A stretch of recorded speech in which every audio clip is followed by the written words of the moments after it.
escucha al fondo. Qué bueno. Al fondo está en el bar. Como yo toque, la digo, así que mejor que no toque mucho, Bueno, pues nada, bienvenidos a todos. Imagino que trae Biblia, ¿no? Porque yo voy a estar citando un montón de pasajes de las Escrituras. Y tú sabes, acabamos de terminar un tiempo muy interesante de estar alabando, de estar adorando al Señor, tipo de alabanza, de adoración que solemos llamar, y de intercesión también. Habemos estado pidiendo por esta persona, a la que mañana van a estar interviniendo de esa operación tan delicada. Ya lo estábamos haciendo antes, porque ya, como él decía, aparece en el WhatsApp de la iglesia, en el grupo, y nada, todo va a salir bien, ¿no? Como decía nuestra hermana.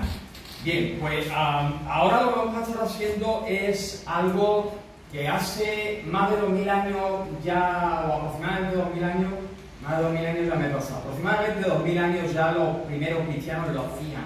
Los primeros cristianos muy significativos, porque cuando te vas al libro que especialmente habla de la iglesia primitiva, ¿a qué libro me refiero?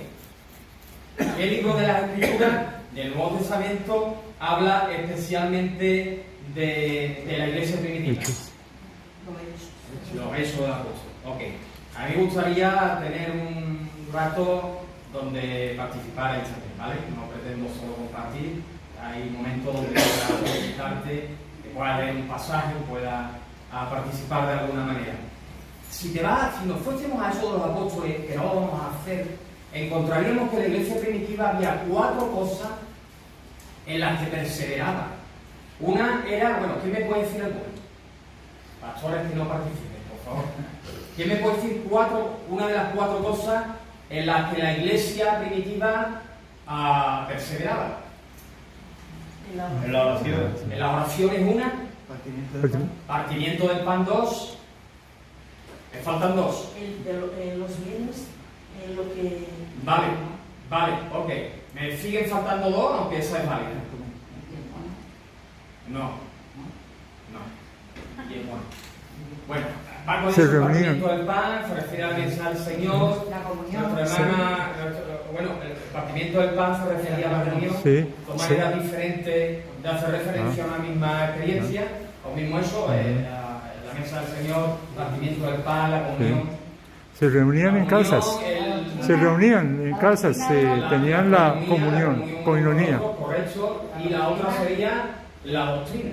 Correcto, Sí. eso es lo que vamos a estar desarrollando un poco en esta tarde, ¿vale? Normalmente lo que nuestro hermano pastor hace es compartir una palabra, eso está de bien para arriba. Yo voy a tocar otro palo, no voy a compartir un pensamiento, una palabra, voy a compartir una palabra, pero en clave doctrinal, en clave de estudio, que en este caso va a ser muy sencillo. Voy a dedicar poco tiempo a poder estar desarrollándola. Es interesante porque es vital de lo que vamos a estar hablando. Es interesante porque tiene que ver también con el evangelismo. El evangelismo es algo que en esta iglesia tiene un sentir, tiene un lugar significativo, ¿vale? ¿Por qué? Bueno, lo dice su nombre, somos una iglesia misionera. Y eso implica que en el corazón de nosotros, si no lo hay, debe de haber un sentir misional, un sentir de cumplir con esa misión fundamental a la que hemos sido encomendados. Ella, tú sabes, es predicar, o en este caso llevar a cabo la Gran Comisión. La Gran Comisión, cuando hablamos de la Gran Comisión, bueno, lo presento como una pregunta. Con respuestas cortas, ¿quién me puede decir qué implica Gran Comisión? La pelota queda en vuestro tejado. ¿Qué implica Gran Comisión? Respuestas concisas y correctas. Y predicar el Evangelio. Implica predicar el Evangelio. ¿Qué más implica Gran Comisión? Hacer discípulos. Hacer discípulos. Y me falta una cosita también muy significativa. Bautizarlos, ¿no? Sí. La Gran Comisión descansa sobre 3 mandamientos. El primero es, la punta de lanza es predicar el Evangelio. El segundo es a aquellos que son convertidos, bautizarlos en el momento apropiado y la singularidad entre bautismo y hacer discípulo es que bautismo es una experiencia puntual. Bajamos a las aguas del bautismo una sola vez en la vida, con eso es suficiente. Pero la experiencia de ser hechos discípulos es una experiencia que dura desde que conocemos al Señor, desde que experimentamos aquello de lo que vamos a estar hablando en esta tarde, hasta que en este caso Él venga por nosotros. Y si tú has visto en el WhatsApp, en este caso, pues yo mandé unas imágenes y demás que un poco anunciaban de lo que íbamos a estar hablando en esta tarde. Vamos a estar hablando de la regeneración, el nuevo nacimiento. ¿Quién me puede decir qué diferencia hay entre la regeneración y el nuevo nacimiento? ¿Quién me puede decir al menos una diferencia entre la regeneración y el nuevo nacimiento? Pelota ha puesto tejado. Hasta ahora no lo podemos hacer, ¿no? Bueno, pues esa es la otra que dice Antonio que la persona. Bueno, te la digo yo, no hay ninguna diferencia. El nuevo nacimiento, la regeneración es la misma doctrina. Ahora esta doctrina es realmente fundamental. Tú vas a entender por qué. Quizá incluso hay, bueno, ¿por qué decir quizá? Hay en esta tarde incluso personas en este lugar que necesitan experimentar aquello de lo que en el nombre del Señor vamos a estar compartiendo a continuación. Lo primero que vamos a ver es la necesidad del nuevo nacimiento o de la regeneración. La palabra del Señor, vamos a buscar Eclesiastés capítulo 7. Yo no sé si tú eres rápido buscando en las Escrituras, pero en esta tarde sí voy a necesitar que la muevas con mucha rapidez, ¿vale? No todos los pasajes que voy a mencionar lo vamos a ver porque el tiempo es limitado y vamos a ir un poco al ritmo apropiado para no alargarnos excesivamente en esta tarde. Pero Eclesiastés capítulo 7, versículo 20, nos da una información muy interesante que es la que cito a continuación. Dice el escritor: ciertamente no hay hombre justo en la tierra que haga el bien y nunca peque. Ahora, fíjate lo que dice el versículo 29. Dice aquí: solamente esto he encontrado, que Dios hizo al hombre como. No está ahí. No tenéis Biblia en la mano, si la tenéis no habéis llegado. Bueno, dice, leo yo, que Dios hizo al hombre, me interesa sobre todo que escuche, ¿vale? Que Dios hizo al hombre recto. Pero, dice la palabra, ellos buscaron muchas perversiones.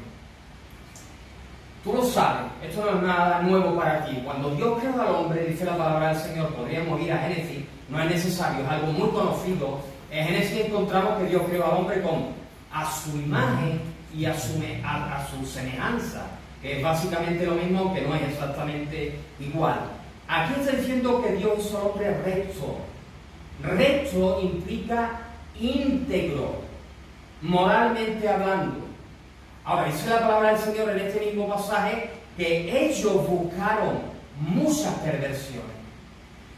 Y si fuésemos al contexto de Génesis, tampoco vamos a ir porque realmente es que tengo aquí muchísimos pasajes y vamos a estar viendo algunos fundamentalmente al final. Pero si nos vamos a Génesis, tú te vas a encontrar la historia que también conoces.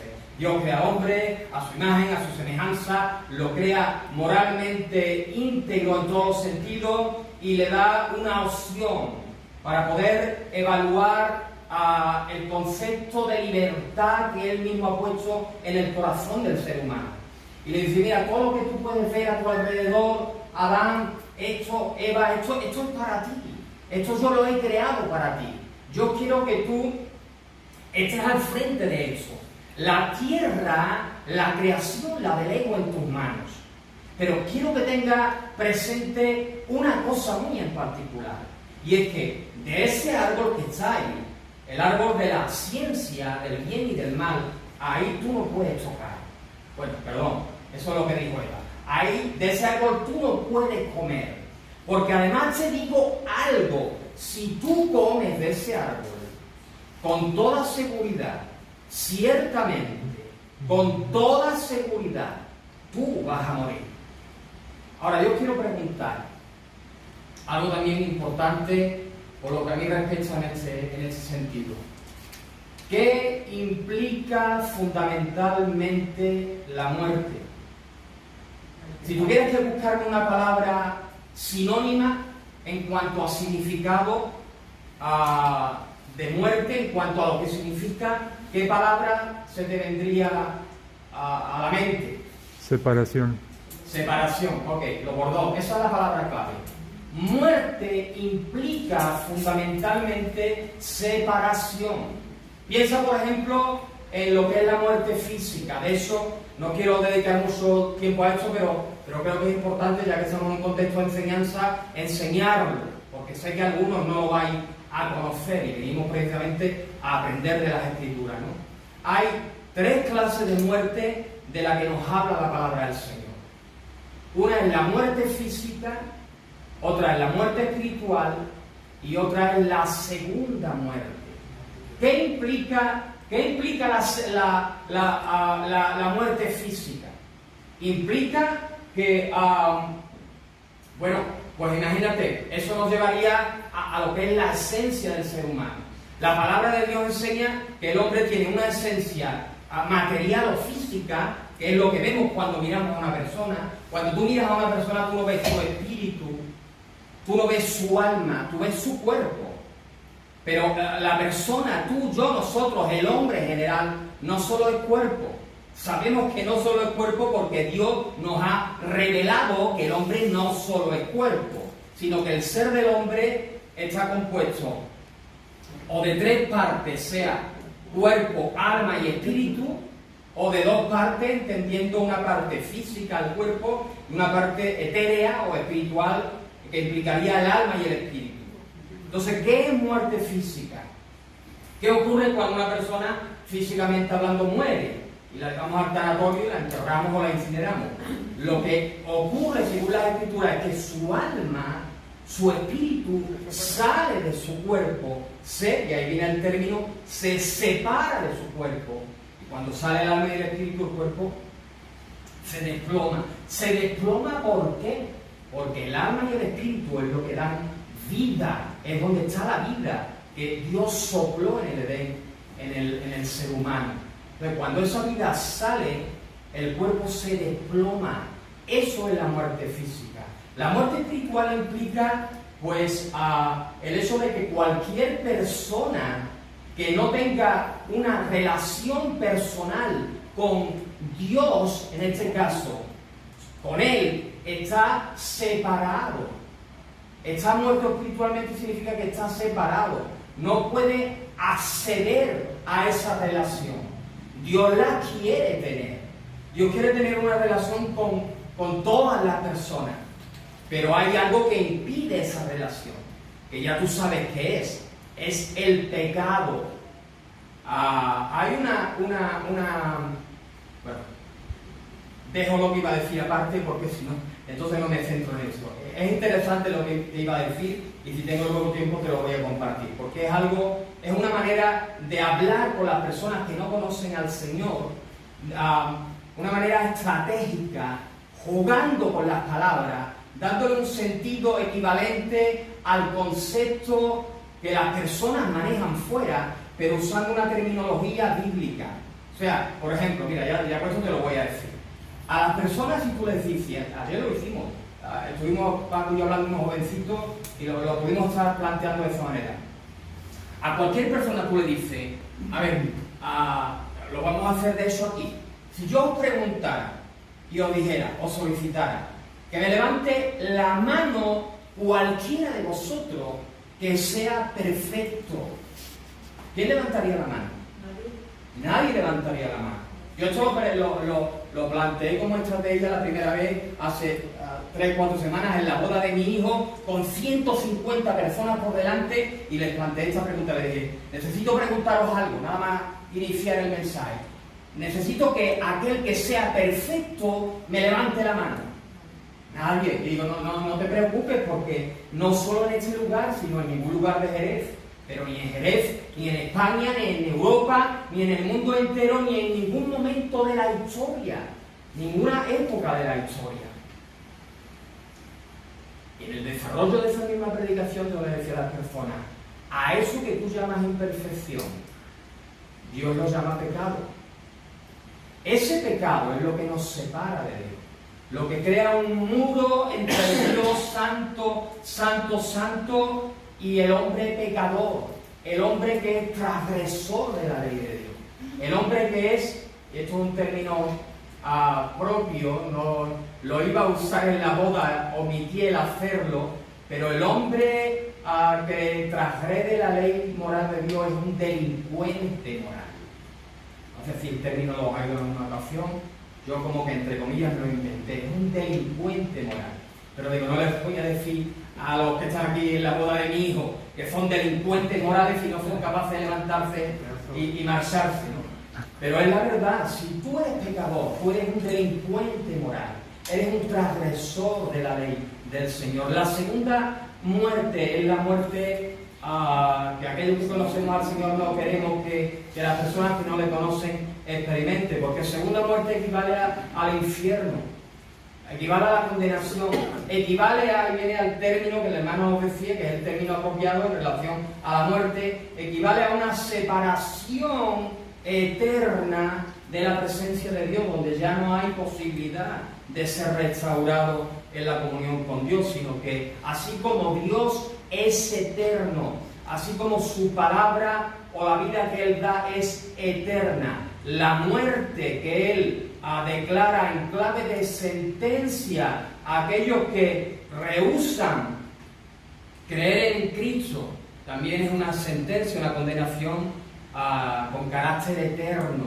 es segunda muerte, es una separación para siempre, sin la presencia de Dios, sin ninguna posibilidad de ser restituido a la vida. ¿Quién quiere eso? ¿Verdad, hermano? ¿Quién quiere eso? Nadie. La gente está con la mente, con el corazón embotado, cauterizado, y nosotros, la Iglesia de Jesucristo, tenemos el único mensaje que es capaz, porque tiene poder de Dios para salvar, de al anunciarlo, hacer que la persona realmente en su hombre interior sea que pueda tener la luz, el impacto de Dios suficiente como para girarse, como para convertirse, como para volverse a Dios, que es decir lo mismo de diferentes maneras.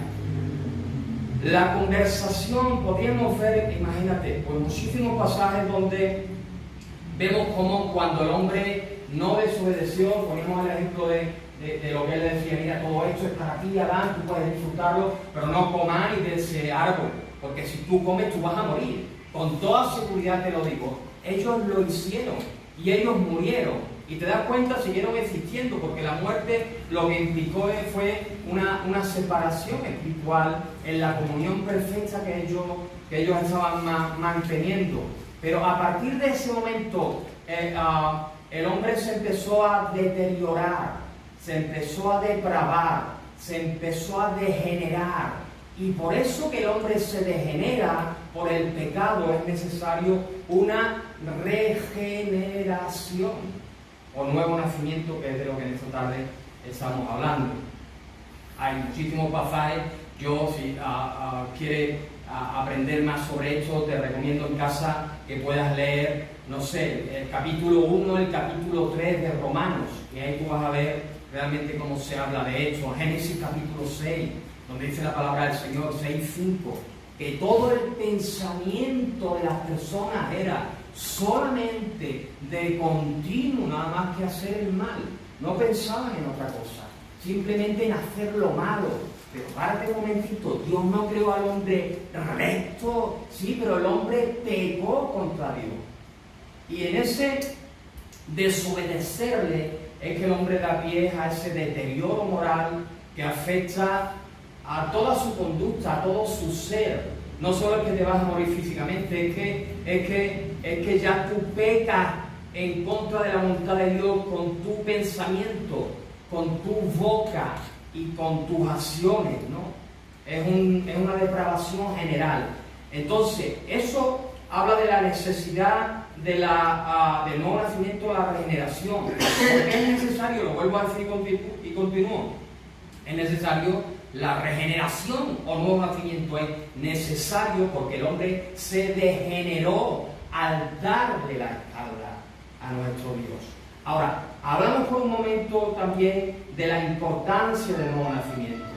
Y ahí es que nos vamos a este pasaje tan conocido donde Jesús tiene una conversación con Nicodemo. Es Nicodemo que provoca esa conversación. Él va a buscarle de noche a Juan capítulo 3, ya tú conoces y lo puedes buscar mejor. Dice que, recuerda, hablamos de la importancia del nuevo nacimiento, que hablamos de la necesidad de que hace que el nuevo nacimiento sea totalmente necesario para el ser humano. Y dice la palabra del Señor que había un hombre de los fariseos que se llamaba Nicodemo, un principal. Cuando se dice un principal, se está diciendo, principal se refiere a un gobernante, a una autoridad en el contexto del concilio de Jerusalén, del Sanedrín. Bueno, una autoridad, un principal entre los judíos. Dice que él se vino a Jesús de noche. ¿Por qué fue de noche? Fue de noche porque él estaba viendo que Jesús no era otro profeta más. Pero no se atrevía a plena luz del día de acercarse a él. Y buscó el amparo de la oscuridad de la noche para acercarse al maestro. Dice la escritura que le dijo, maestro, rabí, sabemos que has venido, y dice sabemos, no sé si sabemos, no dice sé, dice sabemos. No sé si usa el término porque realmente hay otras personas que están creyendo lo mismo que él, aunque él va solo. Pero él dice, sabemos que has venido de Dios como maestro porque nadie puede hacer estas señales que tú haces. Y me llama a mí la atención lo que le llama la atención a él. Porque dice, nadie puede hacer. A Nicodemo le llamó la atención las obras del Señor, lo que él hacía. Y pensaba yo de manera paralela, ¿no?, en la meditación del texto y tal, lo lanzo con una pregunta retórica, o sea, no me tienes que contestar, pero la pregunta sería, ¿llamamos también nosotros la atención a la gente que nos rodea? Por la manera en la que vivimos, por las obras que hacemos, por la forma en la que hablamos, por la forma en la que nos comportamos. Llamamos la atención, captamos la atención, marcamos la diferencia. Realmente proyectamos ese efecto de ser luces o luminares en medio de una sociedad que se desarrolla en oscuridad moral, o pasamos desapercibidos. No hay un reflectar la luz de Cristo en nuestro comportamiento diario, en lo que llamamos testimonio, ¿no? Bueno, él dice, yo me doy cuenta que nadie puede hacer estas señales que tú haces si no está Dios con él. O sea, yo vengo porque yo creo que Dios está contigo, Nicodemo. Y Jesús a mí aquí siempre me ha impactado la respuesta que le da. Con la samaritana ya también yo cuando prediqué lo estuve diciendo, de que va al grano, no se anda por la... no circunvala el asunto, le responde de manera tajante y le dice, de cierto te digo, o dicho de otra manera, te digo con toda seguridad, Nicodemo, que el que no naciere de nuevo no puede ver el reino de Dios. Y eso lo leemos tan pronto, es muy interesante. Es muy interesante conocer qué hay detrás de todo eso, si realmente tú quieres ser un instrumento eficaz en las manos del Señor, como testigo de Jesucristo. Mira, si no eres testigo de Jesucristo, creo que tienes un cristianismo muy desenfocado. Tienes un cristianismo de 50%, vamos a decir. Y ese 50% tuyo o mío, dependiendo de cuál sea quien sufra la sintomatología, está enfocado en la experiencia con Dios, en el contexto de iglesia, de puerta para adentro. Y cristianismo tiene una esfera de desarrollo, de madurez cristiana que tiene que ver de la puerta para adentro, donde hacemos cosas como esta. Le cantamos, le adoramos juntos, nos ministramos la palabra, no sé, la enseñanza, etcétera, todas estas cosas, la comunión, pero luego está lo que complementa nuestra fe, que tiene un desarrollo externo, tiene que ver con el que está afuera, tiene que ver con el que no ha nacido de nuevo, tiene que ver no con el que ya ha sido regenerado, nosotros, sino con el que aún no ha sido regenerado y que por lo tanto está degenerado, está perdido, está muerto, etcétera, etcétera, etcétera. No podríamos decir, hay muchas cosas. Pero él le dice, Nicodemo, voy al grano. Y el grano es que si tú no naces de nuevo, tú no puedes ver el reino de Dios. Olvídate. Déjame desglosar un poco las palabras de Jesús. Por ejemplo, le dice el que no naciere, el que abarca a todo el mundo. Yo, por ejemplo, dijera, bueno, cuando terminemos el culto, yo voy a organizar una cena esta noche tremenda y el que quiera que se venga. ¿A quién estoy invitando a decir el que quiera? A todo, ¿no? El que quiera, a cualquiera de vosotros. Él está diciendo el que no naciera de nuevo, se está haciendo referencia a cualquiera. Las palabras no solo son para Nicodemo. Si en esta tarde tú estás en este lugar y tú sabes en tu corazón, tú sabes que tú no has nacido de nuevo, estas palabras de Jesús son para ti, que no has nacido de nuevo. Entonces, haría bien estar especialmente atento, porque a mí las palabras me bendicen, estas palabras a mí me pueden bendecir, me bendicen, pero lo que Jesús me está ofertando, lo que está poniendo a mi alcance, yo ya lo he tomado hace más de 30 años, yo ya lo tomé. Él me hizo saber en 1987 a 11:30 de la mañana, el 9 de febrero, en la Plaza Arenal, me hizo saber que yo necesitaba nacer de nuevo. Y mi respuesta a Jesús fue, no me voy de este lugar sin hacerlo. Si lo necesito y entiendo que lo necesito, me doy cuenta que lo necesito, después del mensaje que me han dado, yo no me voy para mi casa. Y los hermanos me decían, no, pero tú puedes venir al culto cuando escuches al pastor de levantar la mano para recibir al Señor, levanta tu mano y reciba al Señor. Y yo le decía a los 2 o 3 hermanos que me estuvieron predicando el mensaje, digo, pero bueno, pero yo lo puedo aceptar aquí. Sí, entonces aquí, yo ya sé que soy pecador, yo ya sé que estoy perdido, yo ya sé que he atentado contra la ley del Señor, yo ya sé que eso me separa de Él, que me lleva a una condenación horrorosa, que no puedo hacer nada para cambiar eso, que no tengo que hacer nada para cambiar eso, porque ya Él lo ha hecho todo. Aleluya. Lo que tengo que hacer es recibir en fe eso que Él ha hecho. Dícese, creer que Él ha muerto por mis pecados, creer que Él ha muerto en mi lugar, creer que Él ha resucitado entre los muertos y reconocer delante suya que soy pecador y que me arrepiento de mi pecado. Y cuando yo con 19 años hice eso, hermano, a mí me guiaron en la oración, porque yo no sabía orar, yo nunca había hablado con Dios, yo no sé tú, creo que tampoco antes de conocerle. Pero me dijeron, mira, si quieres te guiamos en la oración, sí, porque yo no sé cómo hablar con Dios. Bueno, pues Él dice que donde 2 o 3 están reunidos en su nombre, Él está en medio. Entonces, repite mi oración, pero lo que tú vas a decir, te lo vas a decir a Él que está aquí, ¿vale? Vale, sin problema, venga, ya estoy deseando de poder hacerlo. Yo cerré mis ojos y yo dije, Señor, perdona mis pecados, limpia mi corazón, yo te recibo como mi Salvador. Gracias, porque ahora entiendo que has muerto por mí, que has muerto por mis pecados. Bueno, hice esa oración.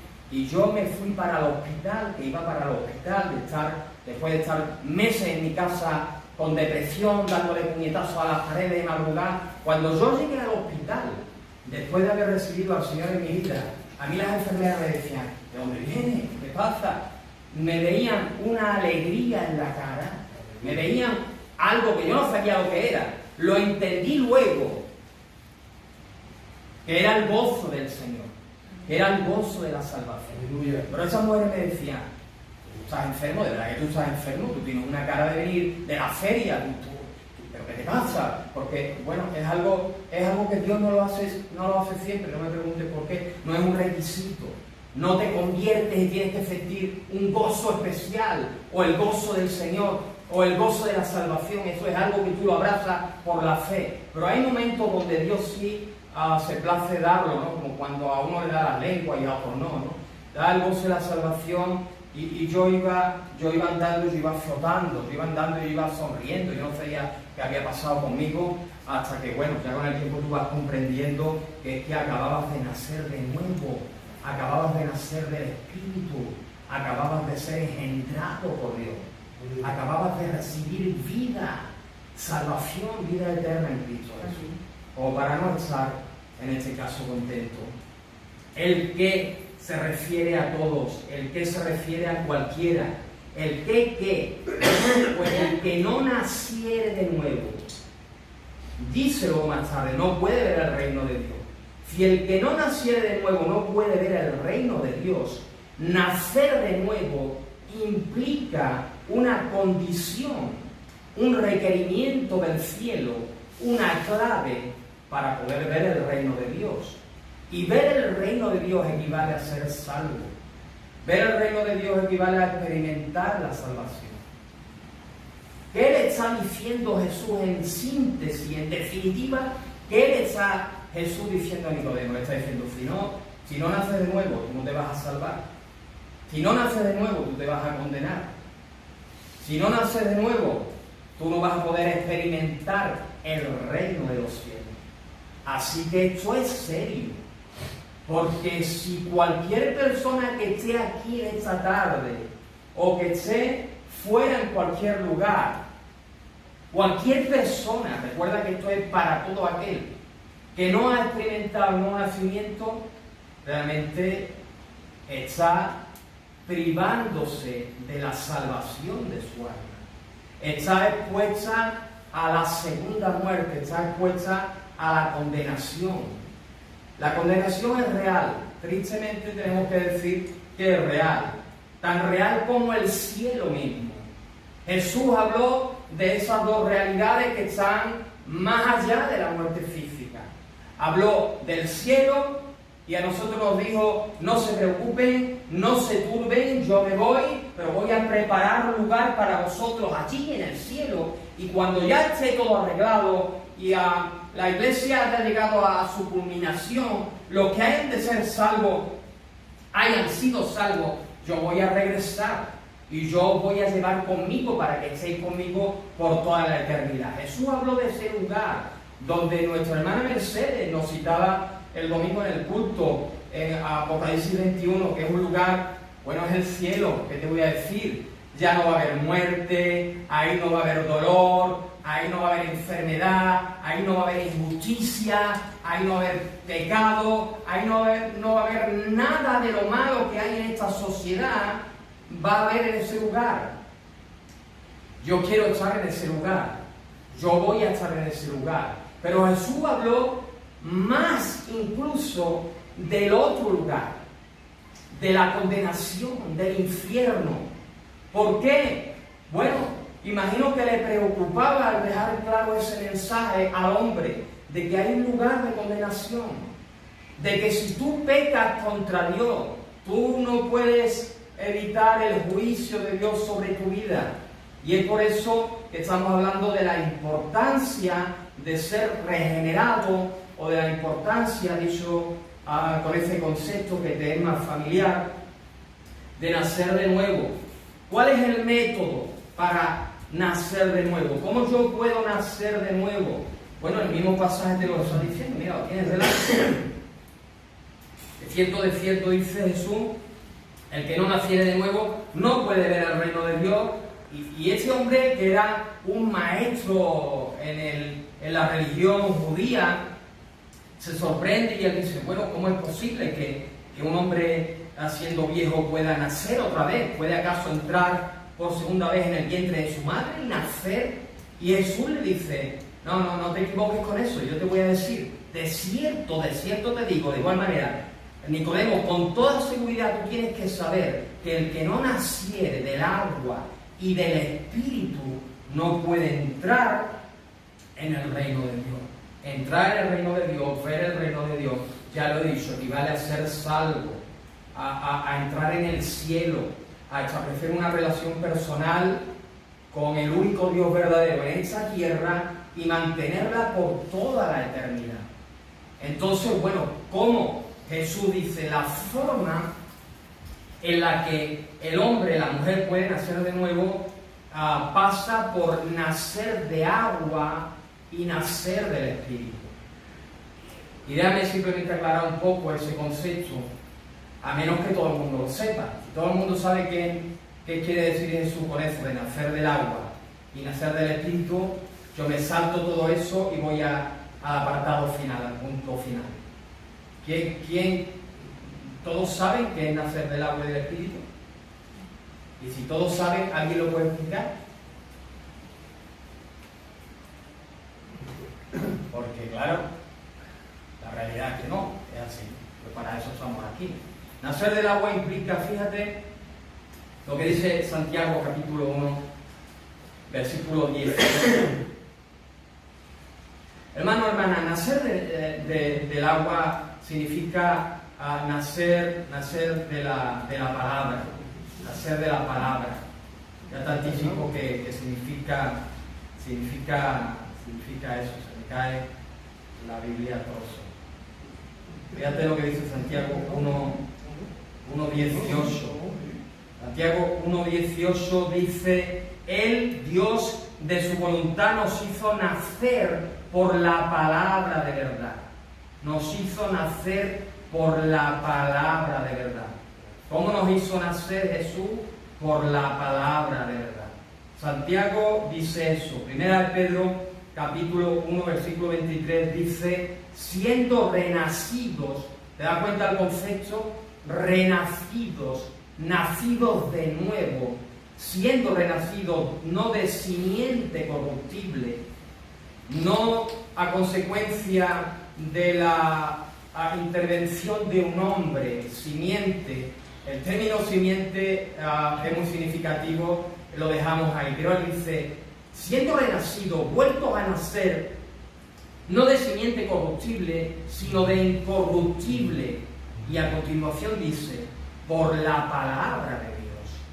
Ahora, esto es muy interesante también, lo que pone en Efesios capítulo 5.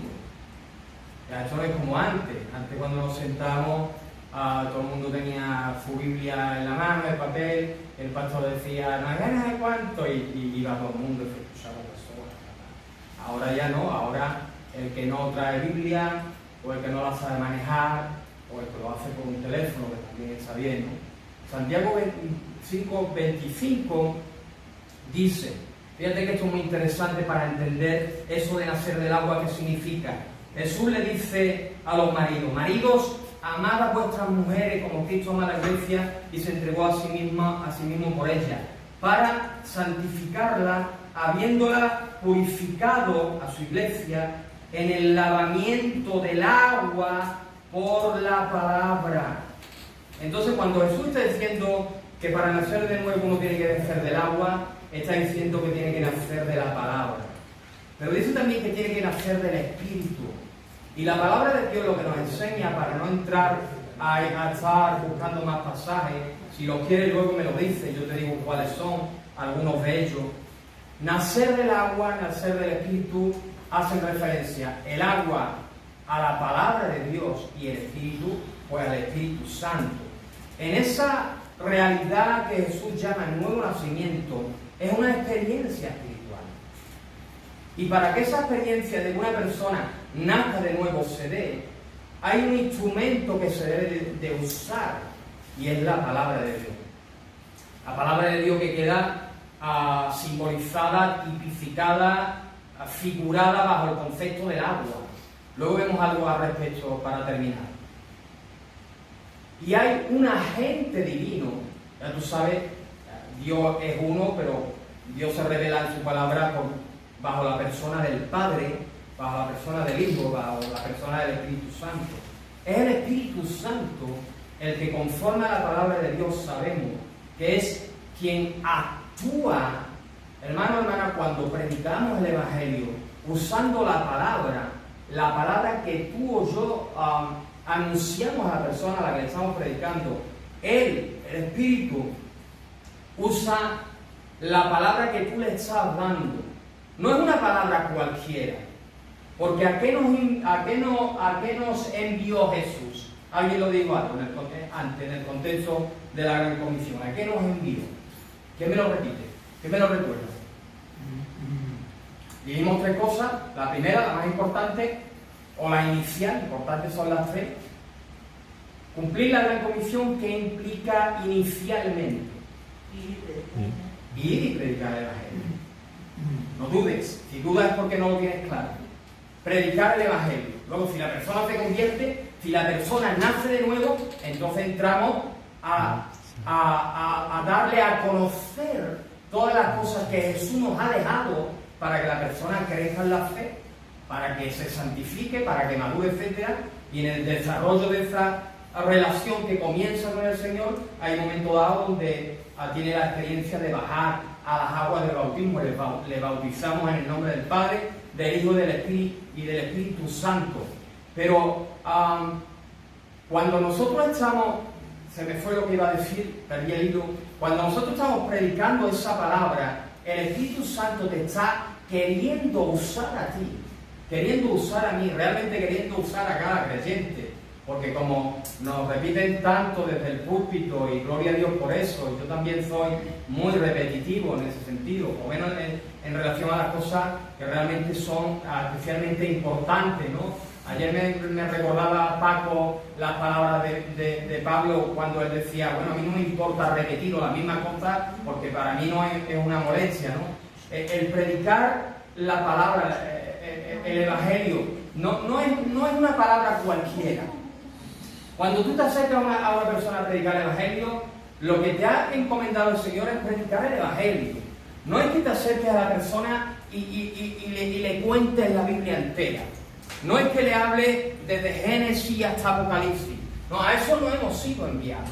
Hemos sido enviados a dar un mensaje concreto, específico, que tiene que ver, evidentemente, iba a señalar a la cruz, aquí no tenemos cruz, que tiene que ver con Cristo Jesús. La Biblia tiene que ver con Cristo. El mensaje de la Evangelio tiene que ver con Cristo. Y cuando Él nos envía, como el Padre le envió anteriormente a predicar el mensaje, nosotros tenemos que ir a dar un mensaje específico. Y ese mensaje específico, cuando tú se lo anuncias a la persona, el Espíritu Santo está tomando esa palabra, que además es suya, Él la inspiró. Esa palabra que es el Evangelio, que tiene poder de Dios para impactar a la persona y que se pueda salvar, para provocar, nos hablaba nuestro hermano pastor la semana anterior de la fe, provocar fe salvífica, fe para salvación. El Espíritu Santo está usando esa palabra. Él es el agente divino que te usa a ti como un colaborador suyo para predicar el Evangelio de poder, para que esa persona oiga, crea y se convierta o nazca de nuevo, se regenere. Ahora te das cuenta en todo este entramado la importancia que tienes tú. Porque si no es Isaías 6, ¿a quién enviaré? ¿A quién voy a mandar? Isaías dijo, envíame a mí. Pero muchos de nosotros decimos, envíale a él, que yo estoy ocupado. Envíale a él porque ya yo ministro en la alabanza. O envíale a él porque yo estoy trabajando con los niños. O envía al otro porque yo estoy ya muy liado, yo tengo muchas cosas que hacer. Y ese es el problema, ¿no? Que echamos varones fuera, que pensamos que otro lo va a hacer, que pensamos que otro lo debe de hacer, y no nos damos cuenta, o no queremos darnos cuenta, que realmente el ministerio de la reconciliación es para todos, es para ti. Y que si no sabes cómo desarrollarlo, aprende, pregunta a tus pastores, pregunta al maestro de la iglesia, pregunta, ve a los ministros de la palabra y dile, sinceramente, yo no sé compartir mi fe, yo no sé compartir el Evangelio, enséñame a hacerlo, porque Él tiene la responsabilidad de enseñarte si tú no lo sabes hacer. Pero no puedes dejar pasar de largo esa responsabilidad tan grande, ¿no? Así que bueno, nacer del agua, nacer por el agua, nacer por el Espíritu. Y ahora ya terminamos muy brevemente, ¿vale? Ya están unos minutos y concluyo con eso, haciendo referencia al efecto del nuevo nacimiento. ¿Qué ocurre cuando una persona nace de nuevo? Bueno, lo que ocurre cuando una persona nace de nuevo es lo que pone en 2 Corintios capítulo 5, versículo 17. ¿Qué pone en 2 Corintios capítulo 5, versículo 17? Algunos lo saben de memoria. ¿Alguien lo sabe de memoria? Sí. ¿Lo puede citar? Si alguno está en Cristo, nueva criatura es. He aquí, las cosas viejas pasaron y todas son hechas nuevas. Ok, gloria a Dios. Si alguno está en Cristo, está hecho una nueva criatura. ¿Qué ocurre cuando se predica el Evangelio a una persona? Dios provoca fe para salvación, la convence de pecado, de justicia y de juicio, nace de nuevo. Ocurre que Dios hace en él una nueva criatura. ¿Pero dónde? En su interior. Por eso las Escrituras hablan del hombre interior. Evidentemente también de la mujer interior. Que hace referencia al hombre no desde la perspectiva masculina, sino genérica. El hombre como ser humano, ¿no? Y ahí entra el hombre y ahí entra la mujer. Pero hace un hombre nuevo. No al viejo lo reforma. No, hace un hombre nuevo en su interior. ¿Y qué pasa con el hombre viejo? ¿Qué pasa con la mujer vieja? Pues pasa que sigue estando ahí. Que ya quisiéramos mucho que cuando nacemos de nuevo el viejo Antonio, el viejo Juan, el viejo Paco, el viejo cualquiera de nosotros, Dios lo elimina, lo anula, lo fulmina de tal manera que ya no está y que solo está el nuevo. Y que ese nuevo, ese que ha nacido de nuevo por el Espíritu, por la palabra, es perfecto y ya no peca y ya solo quiere de Dios y quiere reunirse, y quiere predicar y quiere alabar y quiere crecer y todas esas cosas a las que estamos llamados en esa nueva creación en Cristo. Pero la realidad es que el viejo sigue estando, como dice la palabra, con sus viejos deseos, tirando de su pico de la manta, queriendo hacer lo mismo que hacía antes. Y si hay que mentir, se miente. Y si hay que insultar, se insulta. Y si hay que acomodarse, me acomodo. Si hay que criticar, se critica. Si hay que murmurar, se murmura. Eso el viejo hombre, la vieja mujer que sigue estando en nosotros, siempre lo va a querer hacer. Y por eso entramos al nacer de nuevo en una confrontación permanente. Por un lado, como si fuera un combate de boxeo, ¿no? Por un lado, a un lado del cuadrilátero tenemos al viejo hombre, señores, tiene 40 y tantos años, X, lo que tú quieras decir. Pero al otro lado del cuadrilátero está el nuevo, está el que ha nacido de nuevo en Cristo Jesús. Y ese sí tiene las cosas que te voy a citar en los próximos 5 minutos para terminar. Ese nuevo hombre tiene una nueva vida. Fíjate lo que pone en Romanos capítulo 6. Tengo aquí para citarte otros pasajes, ya por el tiempo no lo vamos a hacer. Pero sí, déjame citarte Romanos 6:4, que dice que somos sepultados juntamente con Él para muerte en el bautismo, juntamente con Cristo para muerte por el bautismo, a fin de que como Cristo resucitó de los muertos para gloria del Padre, así, y aquí viene, así, también nosotros andemos, dice, en vida nueva. Ese nuevo hombre, esa nueva mujer, ese nacido de nuevo por el Espíritu, por la palabra, tiene una vida nueva por delante para andar en ella. Una vida nueva. La antigua hay que desecharla.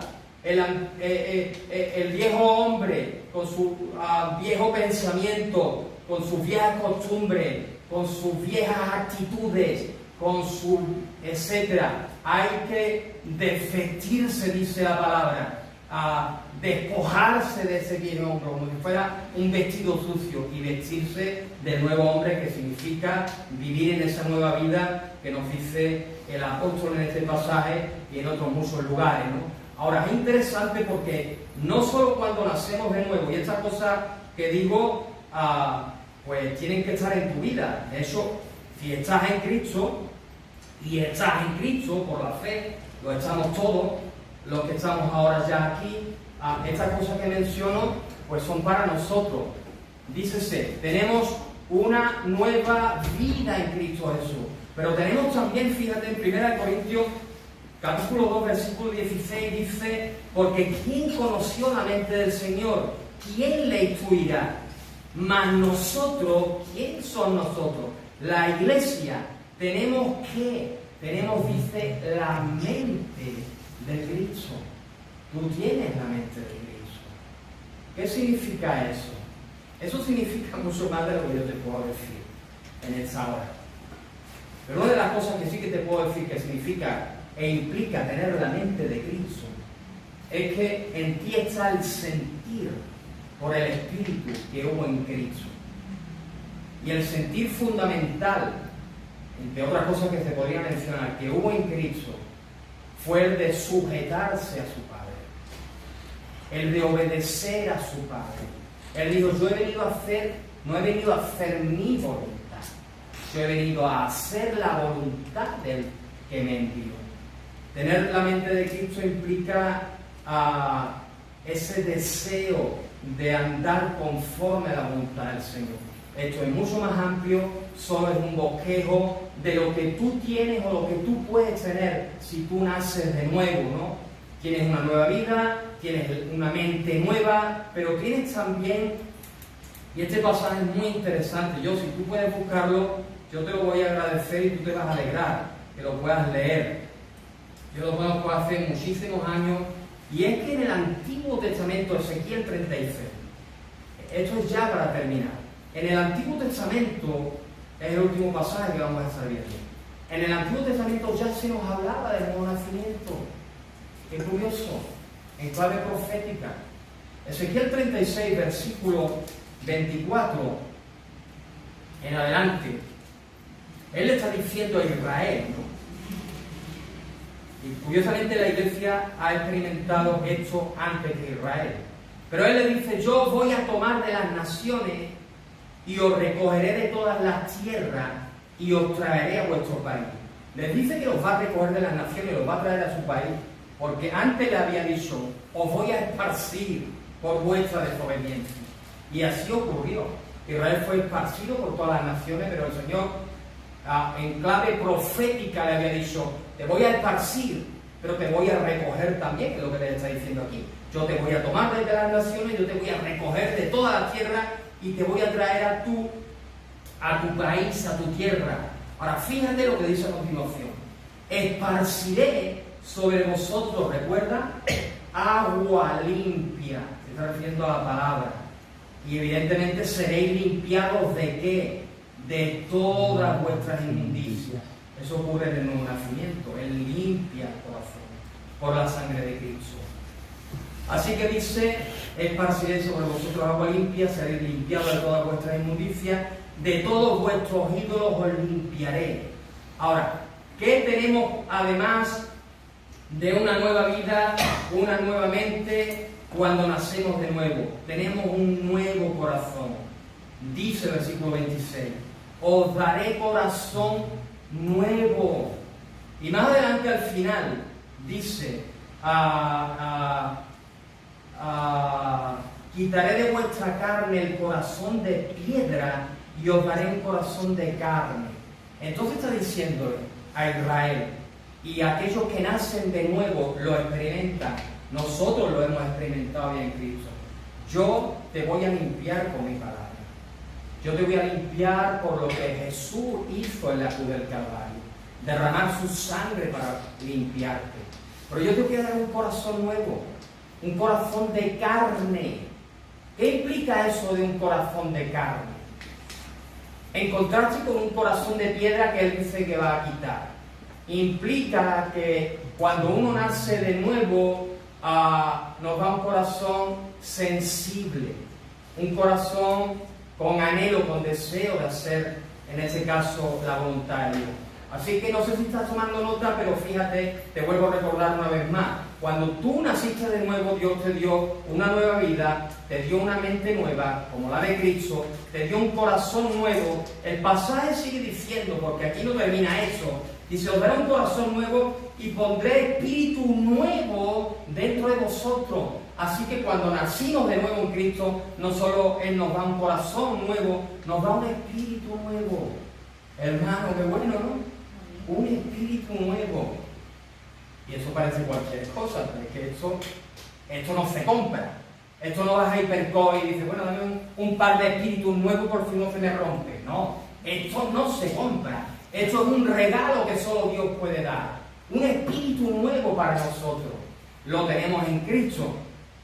Nos da un nuevo sentir, que ya lo he mencionado. Él dice, yo te voy a quitar el corazón de piedra y yo voy a poner en ti un corazón, en este caso de carne, tierno, sensible. Un corazón que desee mi cosa, que desee conocerme, que me desee a mí, que desee conocer y hacer mi voluntad. Y es interesante porque ese corazón tiene que ver con lo que dice a continuación. Pondré de vosotros mi espíritu y haré que andéis en mis preceptos y guardéis mis estatutos y los pongáis por obra. El corazón nuevo, el espíritu nuevo que Dios ha puesto en ti cuando naciste de nuevo, es el que hace que tú desees andar en la voluntad del Señor. Es el que hace a que realmente tú quieras agradarle y conducirte en esa nueva vida que Él te ha dado. Pero hermano, hermana, por si te parece todavía poco, fíjate lo que ya he leído antes, pero no me he querido detener. Ahora lo vuelvo a leer, versículo 27, y ahora sí me detengo, porque esto no lo puedo dejar a un lado. Este es ya, si cada una de estas cosas son una bendición increíble que tenemos que valorar, porque si te quitan esto que estoy citando, tú estás muerto, tú estás perdido, tú estás sin esperanza, estás sin Dios en medio de ese mundo. Pero no es así. Tienes nueva vida, tienes una mente nueva, un corazón nuevo, un espíritu nuevo, un sentir nuevo y tienes una nueva presencia, ni más ni menos que la presencia de Dios en tu corazón. Dice el Señor, y pondré dentro de vosotros mi espíritu. Wow, yo no sé si esto después a lo mejor de los años ya como que no te zarandea, como que no, como si te hubieran dicho, mira, que te voy a regalar un paquete de palomitas, que tengo dos. No, es el Espíritu de Dios en tu corazón. El Espíritu Santo de Dios morando en ese corazón nuevo que Dios te ha dado.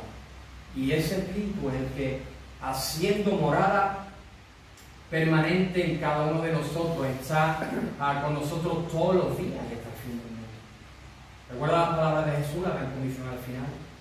Le dijo, a ver, a veces olvidamos esto, ¿no? Él nos dice, y a todas las naciones, predicar el Evangelio a toda criatura, enseñarles que guarden todas las cosas que yo os he mandado y bautizarlo en el nombre del Padre, del Hijo y del Espíritu Santo. Ahora recuerden algo, yo estoy con vosotros todos los días.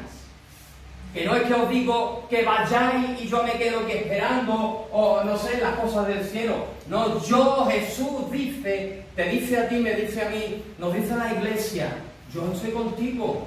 Y por eso yo sé que cuando voy con Paco, voy solo, voy con Josué, o voy con quien sea, a veces no vas con nadie, ¿no? A veces estás solo, ¿no?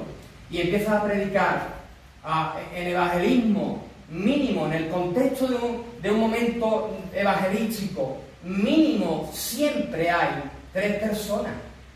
La persona a la que le estás hablando, si son más, pero mínimo la persona a la que le estás hablando. Estás tú y está la presencia del Señor. Está el Espíritu de Cristo.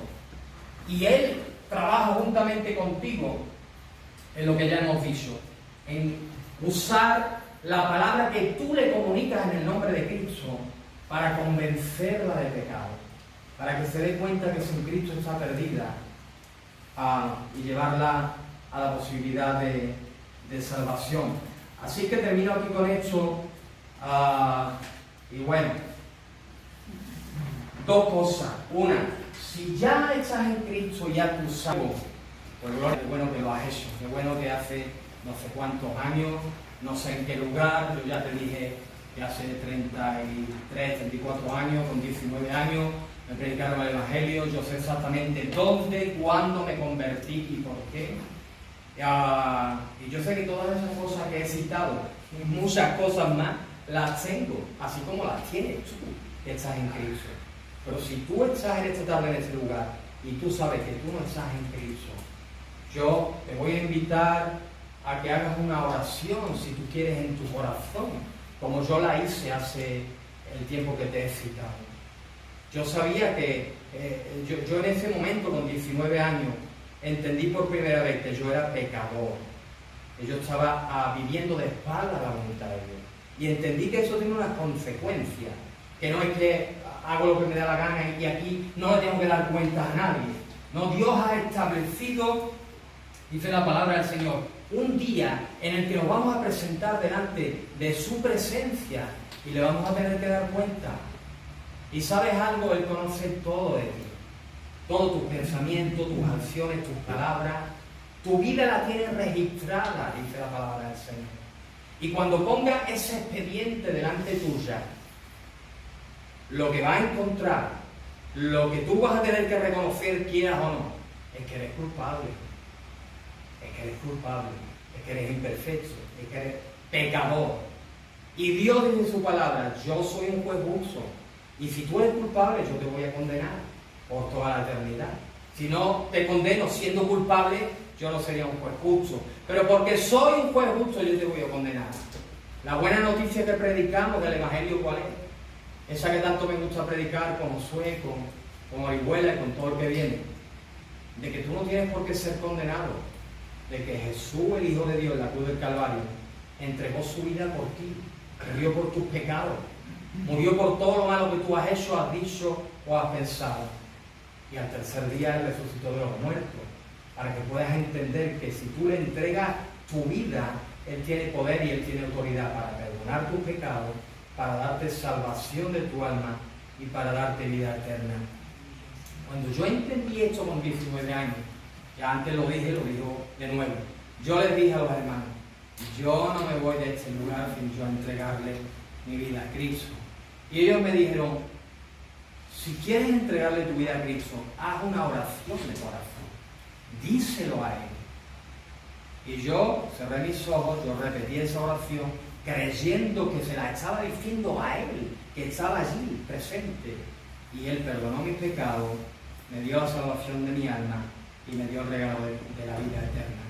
Si tú estás aquí en esta hora, tú quieres el perdón de tus pecados, la salvación de tu alma y el regalo de vida eterna, que solo Dios puede dar, yo te voy a pedir que ahí donde estés, tú cierres tus ojos, que tengas conciencia que Dios está en ese lugar, porque lo ha prometido en su palabra, que donde dos o tres se reúnen en su nombre, Él está en ese lugar. Así que aquel que te puede salvar, aquel que puede perdonar tus pecados está en ese lugar. Si le quieres pedir perdón, es el momento. Si quieres que Él te salve, es el momento. Solo tienes que decirlo de corazón. Yo voy a hacer una oración, si tú la quieres repetir en tu corazón. Él va a hacer lo que ha dicho que va a hacer, perdonarte y salvarte. Así que ahí va la oración, si la quieres repetir, porque sabes que la necesitas, porque sabes que no has nacido de nuevo, repite conmigo. Padre en Cristo, en esta hora, he oído de tu palabra, he oído que enviaste a tu Hijo para morir por mí en la cruz del Calvario. Y yo creo que Jesús me limpia de todo pecado. Yo te pido en su nombre que me limpies y que me perdones y que me des la salvación de mi alma y que me des el regalo de la vida eterna. Amén. Gracias por hacerlo. Lo recibo en fe y a partir de hoy quiero conocerte más y vivir de acuerdo a tu voluntad. Amén. En el nombre de Cristo. Amén. Amén.